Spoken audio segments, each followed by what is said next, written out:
Hello, I'm Blaine Butler, and I'll be presenting for Week 11 for Team 2. In addition to myself, we have Tim Cyril, Jason Torrey, and Sarah Young, and we are Petrichor Artisanal Malts.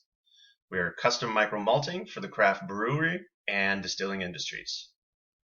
As of to date, we have interviewed a total of 5 gurus. We continue to use these same 5 gurus that we found that once we've refined our assumptions and our hypotheses, that these additional questions back to our gurus have yielded us greater information about the industry. We are continuing to add gurus to our list, as well as interchanging those with customers. However, to date, we are still at the same number of 5. As always, I think it's very important to present our value proposition. It's very important for craft brewers and distillers to understand that our malt is the highest quality that's available. It's completely customizable, it's repeatable, it's scalable, and it's unlike any mass-produced commercial malts or traditional malting process that's out there today. And with that, I would like to pivot over to our business canvas model. This week, we were testing the assumptions and hypotheses of potential partners.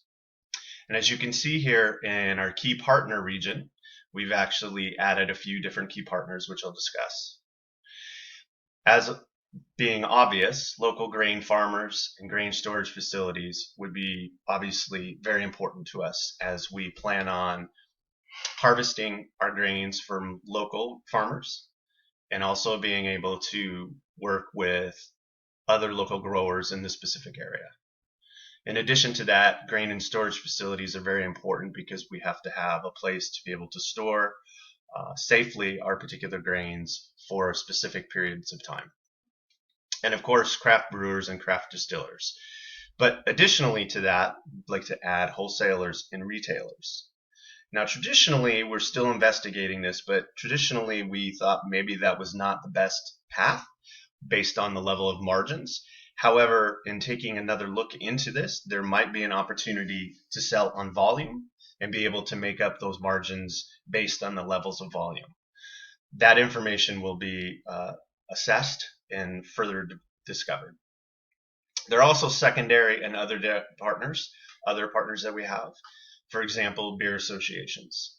The Malting Association of America and the Beer Association of America are two of the most well-respected associations in the industry.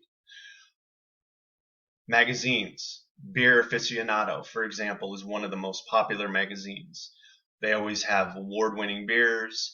They have opportunities for periodical reports, and they also have advertisement opportunities. And then, of course, festivals and conventions for grassroots efforts.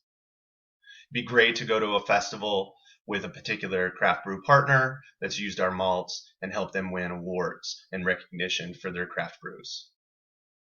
In addition to that, we took a look at the different channels. Now, as you can see here, we've had all the traditional channels that we've had in the past, but we have put back on the list distributors.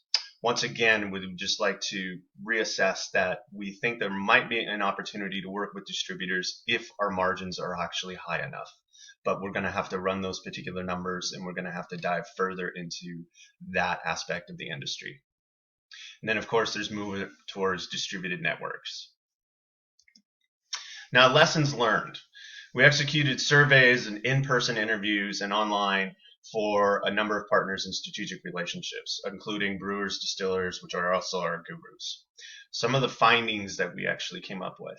We need to establish partners with the farmers and growers for the premium grains. That's already well established.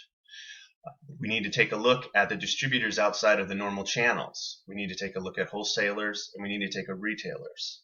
There's volume opportunities available to us. However, we have to make sure that the margins here are appropriate.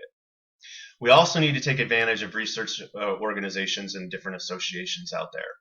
Washington State University, for example, has opportunities to work with Heirloom Grains, the Beer Association of America.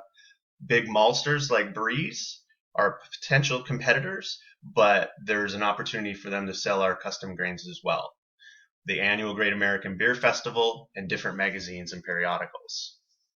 For further development, we have to continue our engagements, further investigation into wholesalers and retailers, further investigation into malt distribution companies, We need to continue research on equipment and resources, grain storage, transportation, key technology partners for the building of our equipment, human capital, legal and intellectual property protection, research and trade associations, again, Washington State University and beer associations and conventions and festivals. In conclusion, we are going to continue to suss out this information, drive down on the details, and keep moving forward.